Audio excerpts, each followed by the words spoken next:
मोटी ननद की शादी।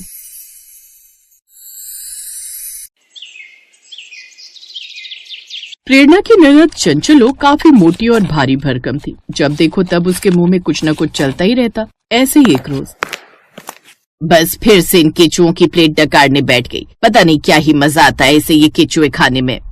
माँ, इसे केचुए नहीं चाउमीन कहते हैं। और दूसरी बात, जो मजा आपको बाजरे की रोटी गट्टे की साग के साथ खाने में आता है ना, वही हमें इन चाइनीज फूड में आता है। अब मुझे खाने तो डिस्टर्ब ना करो, क्योंकि अगर मैंने बिना ध्यान लगाए खाना खाया ना तो मुझे 1 घंटे बाद फिर भूख लग जाएगी। चंचलो ये बोल ही रही थी कि तभी उसकी दोनों भाभियां भी रसोई से आ जाती हैं और सास कहती है, ना जाने इस चंचलो की शादी कैसे होगी। लोग तो बस पतली छरहरी लड़कियां ही पसंद करते हैं। कहीं ऐसा ना हो तेरे इस चढ़ने की आदत से तू उम्र भर कुंवारी ही रह जाए। अरे माँ जी, अपनी चंचलो तो 1 गिलास पानी भी पी ले तो लगता है बाल्टी खाली कर दी, तो फिर खाना तो बहुत दूर की बात है। नैना, सुंदरता तो दिल की ही होती है, शरीर की नहीं। देखना एक दिन हमारी ननद को लेने कोई ना कोई राजकुमार जरूर आएगा, घोड़ी पर सवार होकर। हाँ, लेकिन जब वो मोटी ननद को अपने साथ घोड़ी पर बिठाकर लेकर जाएगा ना, तो वो घोड़ी तो बेचारी दबी जाएगी। घर में सभी चंचलों के मोटे शरीर को लेकर चिंता में थे। एक रोज उसे देखने के लिए लड़के वाले आते हैं, तो उसे देख, क्या ये लड़की है? इसके आगे तो मेरा बेटा ऐसा लगेगा जैसे हाथी के आगे चींटी। मेरे राजू को तो ये यूं ही मसल कर रख देगी। ना बाबा ना, मुझे ऐसे घर में अपनी बेटी की शादी नहीं करनी। ऐसा कहकर लड़के वाले चले जाते हैं। लेकिन कुछ समय बाद एक शरीफ और समझदार लड़के नवीन का रिश्ता उसके लिए आता है, और नवीन चंचलो के शरीर को नहीं बल्कि उसके मासूम दिल को देखकर शादी के लिए हाँ कर देता है। माँ, मुझे चंचलो पसंद है, वो हंसमुख है और मुझे अपने लिए ऐसी लाइफ पार्टनर चाहिए थी। पर बेटा, वो थोड़ी भारी भरकम है। माँ, वजन से रिश्ते नहीं तोले जाते, मुझे जीवन साथी चाहिए, कोई मॉडल नहीं। नवीन ने चंचलो को पसंद कर लिया और चंचलो को भी नवीन पसंद आ गया, और सबकी रजामंदी से दोनों की शादी पक्की हो गई। ऐसे ही कपड़ों का नाप लेने के लिए घर में दर्जी आता है और सुरभि चंचलो को आवाज देती है, चंचलो कहाँ हो? बाहर आओ, टेलर मास्टर आए हैं तुम्हारे ब्लाउज का नाप लेने के लिए। आ रही हूँ भाभी। इतना कहकर चंचलो अपने कमरे से बाहर आती है। उसे देख दर्जी, अरे मोरी मैया, हाथी का बच्चा, और इनके लिए सिलना है क्या? जी हाँ, इन्हीं का सिलना है। ये मेरी ननद है, इन्हीं की शादी है।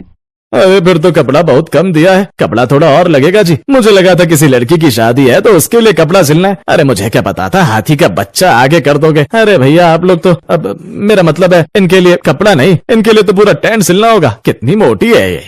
दर्जी की बात सुनकर नैना मुस्कुरा पड़ती है और जैसे तैसे अपनी हंसी कंट्रोल करती है। तभी सुरभि बोलती है, जी जितना कपड़ा लगाना है लगा दीजिए, लेकिन ब्लाउज एकदम बढ़िया सिल कर देना। हाँ, ब्लाउज एकदम बढ़िया होना चाहिए, नहीं तो एक एक की हवा निकाल दूंगी मैं। हाँ, ये तो कर भी सकती है, 200 किलो की सोमो पहलवान जो है। फिर जैसे तैसे वो चंचलो का नाप लेने लगता है, लेकिन उसकी इंच टेप भी छोटी पड़ जाती है। फिर वो अपनी जेब से सबसे बड़ी इंच टेप निकाल कर वहाँ से चला जाता है।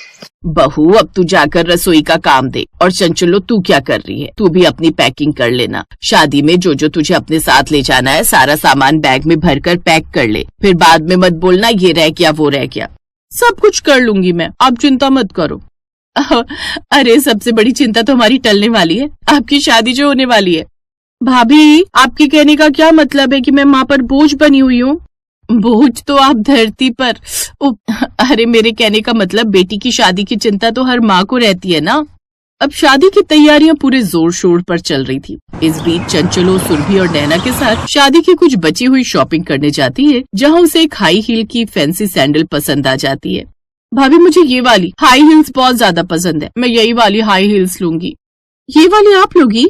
हाँ भाभी, इसमें क्या बुराई है, देखिए ना कितनी सुंदर है। इस सैंडल में तो कोई बुराई नहीं है, लेकिन बुराई आपके सैंडल पहनने में है। क्या बकवास कर रही है आप भाभी? अरे सही कह रही हो ननद जी, जरा अपना वजन तो देखो और इस सैंडल की हालत तो देखो। अरे अगर आप इस सैंडल को पहनकर चलोगी ना, और जहाँ जहाँ आपकी सैंडल की हील होगी वहाँ ना गड्ढे बन जाएंगे। अरे यकीन ना हो तो ट्राई करके देख लीजिए। भाभी, आप चाहती क्या है? मैं यहाँ दुकान में आपसे लड़ाई करना शुरू कर दूं? आपको हर जगह कुछ न कुछ रायता फैलाना ही होता है क्या? अरे मेरी मर्जी, मेरी शादी है, मैं जो मर्जी लूं। आप होती कौन है मेरे बारे में बोलने वाली? घटिया बातें नहीं बोल रही मैं तो वो बोल रही हूँ जो सच है। फिर भी अगर आपका मन करता है तो आप ले लीजिए। नैना की बातों को अनदेखा करते हुए चंचलो अपनी जिद पर वही हाई हील्स खरीद लेती है जो उसने पसंद किए थे। सारी शॉपिंग खत्म होने के बाद सभी लोग घर आ जाते हैं। अगली सुबह दर्जी कपड़े लेकर आता है और चंचलो जैसे ही कपड़े ट्राई करती है तो उसे वो कपड़े टाइट होते हैं। तभी वो सुरभि को आवाज देती है और बोलती है, भाभी कैसा दर्जी था आपका, देखना नाप भी लेगी और ब्लाउज भी ठीक से नहीं सिला। अरे नहीं नहीं ननद जी, ब्लाउज तो एकदम बराबर सिला हुआ है। लगता है शादी की खुशी में आप थोड़ी सी और ज्यादा मोटी हो गई है, इसलिए ये ब्लाउज आपको फिट नहीं हो रहा है। कहीं ये सब नवीन जी के प्यार का असर तो नहीं? क्या भाभी आप भी। तभी नैना बोल पड़ती है, क्या जेठानी जी आप भी, ये प्यार का असर नहीं बल्कि उन कुरकुरे, नमकीन, समोसे और चिप्स का असर है जिनके पैकेट इन्होंने अपने बेड के नीचे छुपा कर रखे हैं। और अगर यही हाल रहा ना तो ऐसा ना हो लड़के वाले दरवाजे से बारात लौटा कर ले जाएं। हाँ तो आपसे मतलब, माँ देख रही हो ना आप इनको, आपकी छोटी बहू मेरी शादी खुशी से होने ही नहीं देना चाहती, हर रोज किसी न किसी बात पर मेरा मूड खराब कर देती हैं। नैना बहू क्यों उसे परेशान करती है, चंचलो तू ये ब्लाउज उतार कर अपने दूसरे कपड़े पहन ले और दर्जी को बुलाकर उन्हें सारी बात समझा देती हूँ। दिन गुजरते चले जाते हैं और आखिरकार शादी का दिन भी आ जाता है। दुल्हन बनी चंचलो ब्यूटी पार्लर में बैठी गाड़ी के आने का इंतजार कर रही थी। वैसे मानना पड़ेगा ननद जी, आज तो आप बहुत सुंदर लग रही हो, नजर न लगे मेरी प्यारी ननद को। तभी कैब आ जाती है और सुरभि और नैना चंचलो के साथ शादी के मंडप तक पहुंचती है। चंचलो ने अपने लहंगे के नीचे वही हाई हील्स पहनी थी जो वो उस दिन मार्केट से खरीद कर लाई थी। वरमाला के समय जैसे ही चंचलो स्टेज की तरफ जाने लगती है तभी उसके पैरों में पहनी हुई हील की सैंडल उसका वजन बर्दाश्त नहीं कर पाती है और दोनों सैंडल की हील चटक से टूट जाती है और डिसबैलेंस होकर चंचलो औंधे मुँह गिर जाती है। ये नजारा देख सभी लोग हंसने लगते हैं। ओह नो, ये क्या हो गया। सुरभि और नैना फटाफट से चंचलो को रेस्ट रूम में ले जाती हैं। ननद जी, मैंने आपसे कहा था ना कि ये सैंडल मत पहनो, बना लिया ना अपना तमाशा सारे लोगों के सामने। आपका कितना मजाक बन गया, ऊपर से कैमरामैन ने जो आपकी गिरने का मूवमेंट कैप्चर कर लिया वो अलग। भाभी अब बोलती रहेंगी या फिर मेरी मदद भी करोगी? अरे शुभ मुहूर्त का समय निकला जा रहा है। हाँ हाँ करती हूँ कुछ, मुझे तो पहले से ही पता था कि कुछ ऐसा ही होगा, इसीलिए उस दिन दुकान से मैंने आपके लिए एक अलग सैंडल खरीद ली थी। ये लो और इन्हें जल्दी से पहन लीजिए, आपके लिए कंफर्टेबल भी है और इससे आपको कोई दिक्कत भी नहीं होगी। थैंक यू भाभी, आप मेरे बारे में कितना सोचती हैं। अरे वो सब तो मैं आपसे मजाक करती रहती हूँ। नैना के दिए हुए सैंडल पहनकर चंचलो फिर से स्टेज पर जाती है और इस बार वो बिल्कुल भी डिसबैलेंस नहीं होती और पूरे मान सम्मान के साथ मोटी ननद की शादी हो जाती है। उसकी माँ के साथ साथ उसकी दोनों भाभियां भी उसकी विदाई पर खूब रोती हैं। उन्हें देख चंचलो की भी आंखें भर आती है। उसे चुप करवाते हुए उसकी भाभियां उससे कहती हैं, मत रोइए ननद जी। हाँ ननद जी चुप हो जाइए, एक न एक दिन हर लड़की को ये रस्म निभानी ही होती है। तभी चंचलो रोते रोते कहती है, अरे ससुराल जाने पर कौन रो रहा है, 15 मिनट का रास्ता है, जब मर्जी आ जाऊंगी। तो फिर क्या बात है? बात ये है कि मुझे फिर से भूख लगी है, मुझे खाने के लिए कुछ चाहिए। ये सुनकर वहाँ खड़े सब के सब रोते हुए लोग खिलखिलाकर हंस पड़े। आदित्य एक हैंडसम सा लड़का था। उसका रंग बिल्कुल अंग्रेजों जैसा गोरा था, इसीलिए ऑफिस की सभी लड़कियां उससे दोस्ती करने के लिए तरसती थी, लेकिन वो किसी को घास नहीं डालता था। फिर एक दिन ऑफिस की मालकिन ने आदित्य को छुट्टी के वक्त रोक लिया। आदित्य, तुम जानते हो कि मेरा डिवोर्स हो चुका है, तुम मुझे बहुत मस्त लगते हो, तुम मुझसे शादी कर लो, इस कंपनी में 50% हिस्सा मैं तुम्हारे नाम कर दूंगी। मैडम, मैं इस्तीफा अभी दे दूं या घर जाकर आपको मेल कर दूं? अरे भड़कते क्यों हो आदित्य, मैं तो तुमसे मजाक कर रही थी। लेकिन उनकी ये सब बातें उसी कंपनी में काम करने वाली एक सांवली सी एम्प्लॉय राधिका देख रही थी। लोग सिर्फ आदित्य की खूबसूरती को देखकर उससे शादी करना चाहते हैं, कोई इसके अंदर का टैलेंट और उसका दिल देखना ही नहीं चाहता। खैर, आदित्य वहाँ से चला गया। राधिका भी उसे मन ही मन पसंद करती थी, पर उसने कभी आदित्य से कहा नहीं। ऐसे दिन बीत रहे थे। एक दिन आदित्य जब कहीं जा रहा था तो रास्ते में उसकी गाड़ी खराब हो गई।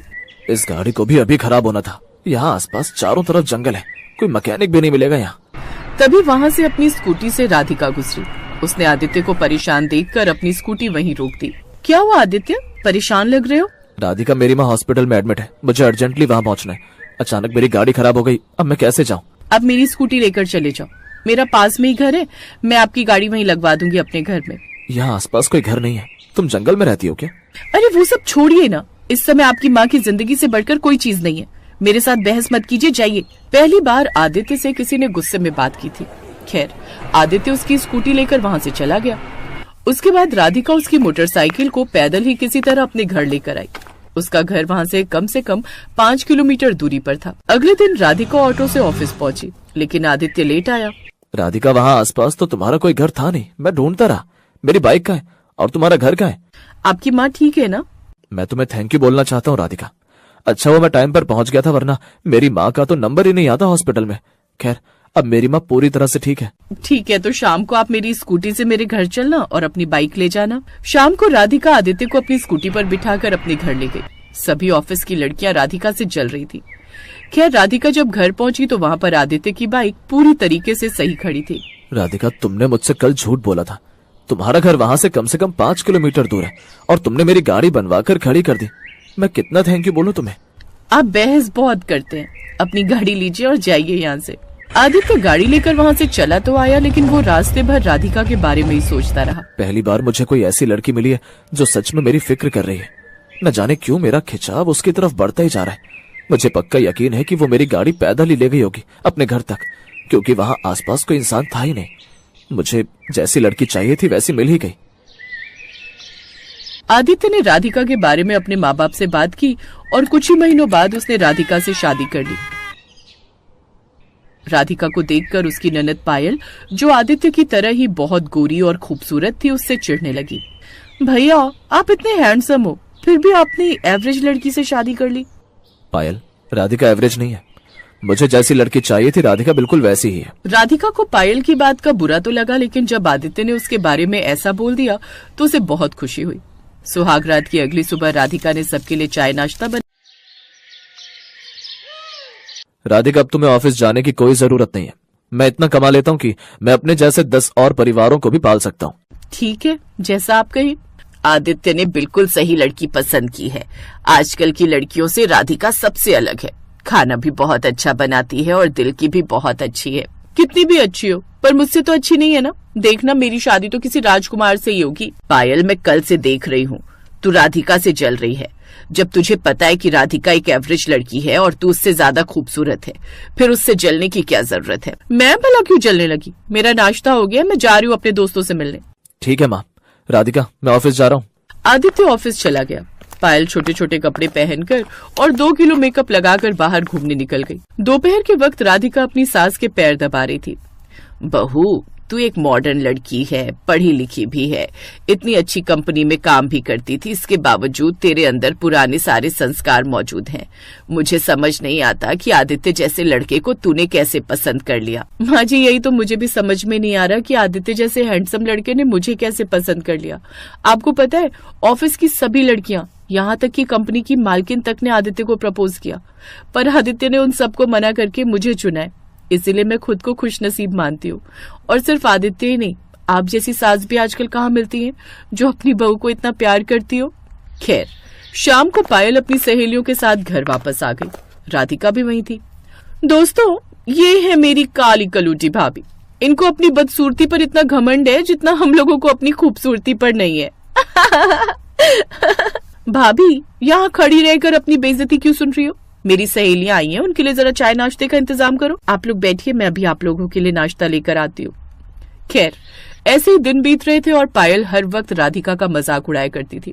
कुछ महीनों बाद बहुत ही हैंडसम सा लड़का पायल को देखने आया अपने माता पिता के साथ। मेरा बेटा तो हीरा है, हीरा। लड़कियां तो इससे शादी करने के लिए पागल हैं। आंटी, माफ कीजिएगा, इतना भी हैंडसम नहीं है आपका लड़का। इससे खूबसूरत तो मेरे पैर की जूती है, जरा देखिए। पायल ने अपने पैर लड़के और उसकी माँ के मुंह के सामने रख दिए। पायल, ये क्या बदतमीजी है? माँ भी और बेइज्जती करवानी है क्या? चलिए यहाँ से, मुझे नहीं करनी इस घमंडी लड़की से शादी। इस तरह जितने भी लड़के पायल को देखने आते थे, पायल उनकी बेइज्जती करके उन्हें वहाँ से भगा देती थी। फिर कुछ सालों बाद एक बहुत ही हैंडसम सा लड़का रोल्स रॉयस कार में उसे देखने आया। उसके आसपास ढेर सारे बॉडीगार्ड, यहाँ तक कि मिलिट्री वाले भी थे। पायल उसे देखती ही रह गई। हेलो मिस्टर आदित्य, मेरी माँ ने कहा कि उन्होंने मेरे लिए लड़की देखी है, तो मैं आपकी बहन को देखने आया हूँ। तभी वहाँ पर राधिका और उसकी सास भी आ गए। पायल, तुम्हें इनसे कुछ पूछना हो तो पूछ लो। अरे नहीं, मुझे तो ये बहुत पसंद है। मुझे हमेशा से ऐसा ही लड़का चाहिए था जिसके आसपास ढेर सारे बॉडीगार्ड्स हो। ऊपर वाले का शुक्र है, कम से कम पायल को कोई तो पसंद आया। बड़ी धूमधाम से पायल और राजेश की शादी हो गई, सुहागरात वाले दिन। पायल, आज हमारी सुहागरात है। मैं जरा हाथ मुंह धोकर आता हूँ और कपड़े भी चेंज कर लेता हूँ। ठीक है, लेकिन जल्दी आना। राजेश बाथरूम के अंदर गया और जब वो वापस आया तब वो लड़का नहीं बल्कि एक काले रंग का बूढ़ा इंसान था। कौन हो तुम? राजेश, राजेश कहाँ हो तुम? तुम्हारे साथ ये बुढ़ा क्या कर रहा था? कैसी बातें कर रही हो तुम पायल? मैं ही राजेश हूँ। मेरी आवाज भी भूल गई क्या? इसका मतलब तुम एक बुढ़े इंसान हो? मेरे साथ धोखा किया है तुमने?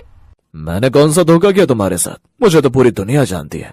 मैं ओबरॉय इंडस्ट्री का मालिक हूँ और जब मैं बाहर निकलता हूँ तो मेकअप करके ही निकलता हूँ, क्योंकि बहुत सारे मीडिया वाले फोटोग्राफ लेने लगते हैं। मुझे तुम्हारे साथ रहना ही नहीं है, मैं जा रही हूँ अपने भैया के पास। अगले दिन पायल अपने मायके पहुंच गई। वहां पहुंचकर पायल ने सारी बात अपने माँ और भाई को बताई। पायल, उन्होंने तुम्हारे से कोई धोखा नहीं किया। हम सबको तो पहले ही पता था कि उनकी उम्र क्या है, और मुझे लगा कि तुम्हें भी पता ही होगा, क्योंकि उन्हें तो सारी दुनिया जानती है। और मैंने तुमसे कहा भी था कि जो पूछना है पूछ लो इनसे, लेकिन तुमने बिना पूछे ही हाँ कर दी। तभी वहाँ पर राजेश एक बार फिर से आ गया। मिल गया तुम्हें सबूत। अगर तुम मुझे तलाक देना चाहती हो तो उसके बदले तुम्हें मुझे 500 करोड़ रुपए देने पड़ेंगे। अब इतनी बड़ी रकम तो आदित्य दे नहीं सकता था, इसलिए मजबूरी में पायल को उस बुढ़े के साथ जाना ही पड़ा। एक रोज जब वो मार्केट में शॉपिंग कर रही थी तब। क्यों मिस पायल, पहचाना मुझे? मैं वही हूँ जिसकी माँ को तुमने उस दिन अपने पैरों की जूती दिखाई थी। बहुत घमंड था ना तुम्हें अपनी खूबसूरती का। राजेश जी को शादी करनी थी, मैंने ही उन्हें सजेस्ट किया था आपसे शादी करने के लिए। अब बताओ अपनी पूरी जिंदगी उस काले बुढ़े के साथ।